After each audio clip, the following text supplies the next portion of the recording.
బడి పిలుస్తుంది కార్యక్రమంలో భాగంగా స్థానిక నెహ్రూ నగర్ మున్సిపల్ ఉన్నత పాఠశాల వద్ద నుంచి AP Settivalasa corporation chairman Kudupudi Satyababu ఆధ్వర్యంలో పాఠశాలలో అత్యధిక మార్కులు సాధించిన విద్యార్థులతో కలిసి ర్యాలీ నిర్వహించారు.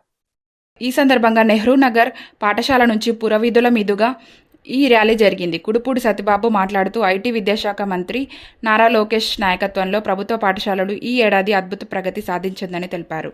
విద్యార్థులు మంచి మార్కులు సాధించి రాష్ట్రానికి పేరు ప్రతిష్టలు తెచ్చారని ప్రశంసించారు. ఈ పాఠశాలలో విద్యార్థులు 586, 585 వంటి ఉత్తమ మార్కులు సాధించారన్నారు. వారిని స్ఫూర్తిగా తీసుకొని ప్రతి ఒక్కరూ తమ పిల్లలను ప్రభుత్వ పాఠశాలల్లోనే చేర్పించాలని కోరారు. ప్రభుత్వ పాఠశాలల్లో మౌలిక సదుపాయాల కల్పనకు ఎమ్మెల్యే ఆదిరెడ్డి శ్రీనివాస్ విశేషంగా కృషి చేస్తున్నారన్నారు. ఈ కార్యక్రమంలో టీడీపీ నాయకులు జక్కంపూడి అర్జున్, బొమ్మనమైన శ్రీనివాస్, హెచ్ఎం ఆశా కిరణ్, ఉపాధ్యాయులు పాల్గొన్నారు.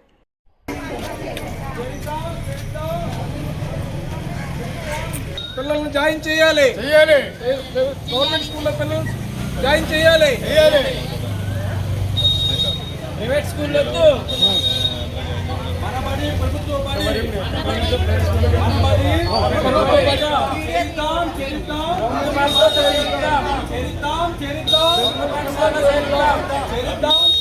ప్రభుత్వ పాఠశాలలో ప్రైవేట్ పాఠశాల వద్దు.